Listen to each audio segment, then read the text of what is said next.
ചിട്ടു നിരത്തിയ നാടൻ ക്യാമിണ്ടാതെ പെട്ടെന്നോരൊച്ച കേട്ടു. പറമ്പൂരെന്തോരൊച്ച കേട്ടു. മ്യാവ് മ്യാവ് വിളി കേട്ടു.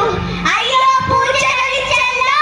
ആരും മിണ്ടിയ അമ്മൂമ്മ ഓടിച്ചാടി ചെന്നപ്പോ കുട്ട മറഞ്ഞു കിടപ്പുണ്ട്. കുട്ടയറിഞ്ഞു കിടപ്പുണ്ട്. മുണ്ട കണ്ണു മിടിച്ചിട്ട് ചുണ്ടം നക്കി ഉണങ്ങിയിട്ട് ജനലും ചാടി മറിഞ്ഞല്ലോ.